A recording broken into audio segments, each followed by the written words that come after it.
Going back to the post-World War II, 1950s suburban era, the rise of the suburbs had really caused a drastic shift in populations across the country.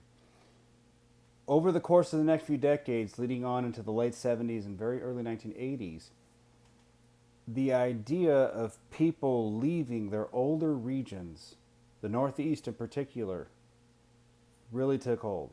Okay? New York would no longer have a stranglehold on its claim of being the most populous state. And from the 1970s to 1990, a dramatic shift in population really started to take hold. People wanted to move out west or maybe out south to where more land was available. Perhaps the weather was warmer. Perhaps conditions were a little better. It wasn't quite as crowded. There were new opportunities that existed out west. Kind of reminds you of the 1880s, huh? In some ways, it kind of is.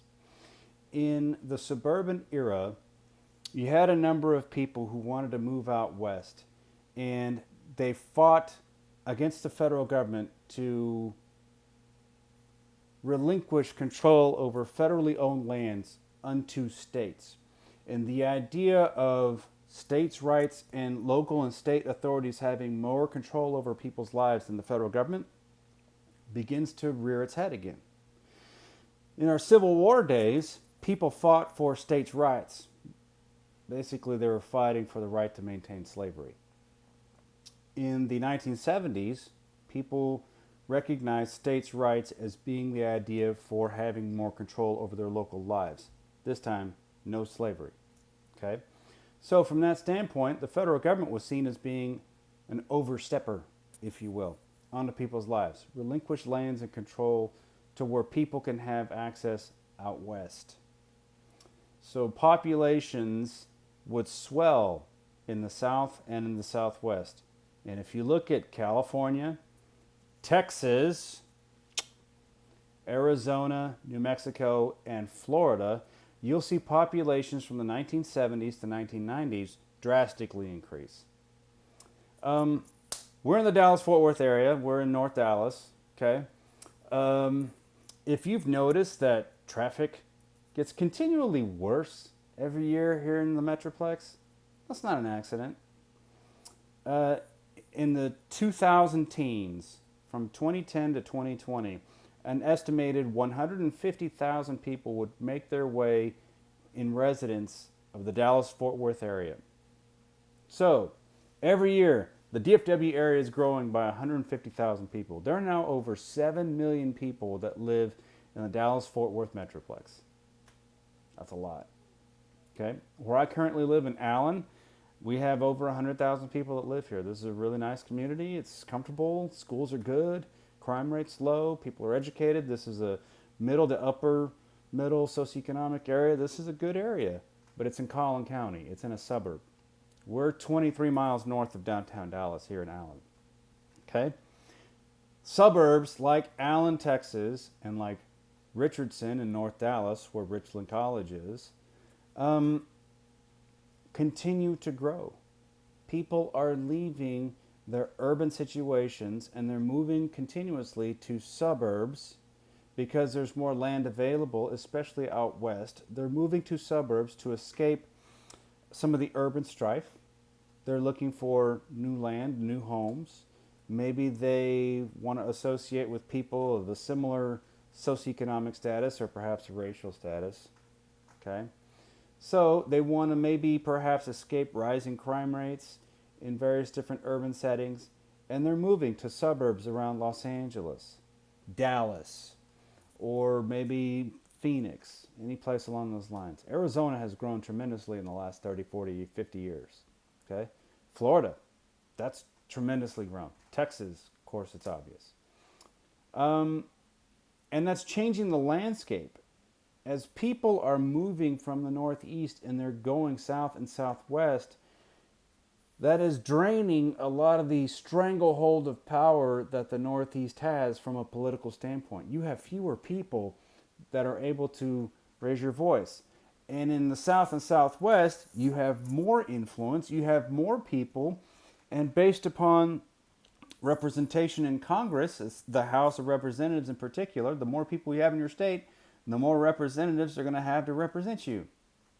Ah, guess what that means, Texas? Guess what that means, Arizona and Florida? You're going to have more representation, which means that traditional, typically more conservative states, typically with a little bit more of a moderate to conservative voice, are going to wield more power. And in doing so, that's going to create more of a politically conservative movement in the late 70s going on into the 80s. Around this time as well, you have had somewhat of a growth in religious fundamentalism. And what I mean by that is many religious leaders in the late 70s had observed a moral decay that they observed as a result of the counterculture movement in the 60s and 70s. They wanted a return to traditional life. They wanted a return to more civil and religious traditional authority.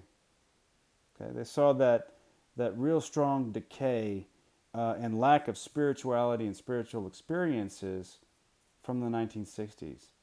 So you saw a rise in unorthodox faiths, a rise in evangelism, a religious revival itself started growing in the 70s and on into the 80s. I remember when I was a kid, I would wake up on Sunday mornings, and before we go to church, you could turn on the TV, and there would be a televangelist on. Jimmy Swaggart was the man in the 80s that I remember the most. The Lord will forgive you if you accept Him. That sort of a thing. Okay? I exaggerate, but not really. Otherwise, though, you have various different religious movements that are based upon evangelicism. So nowadays, you have like Joel Osteen, with his Lakewood Church down in Houston. He's popular on TV. Back in the 70s, you had figures like Jerry Falwell, who would eventually create Liberty University in Lynchburg, Virginia, that would be established under the idea of a conservative Christian college education, espousing the idea of Christian morals and viewpoints into education. So you have Billy Graham, who became very popular around this time and had been popular.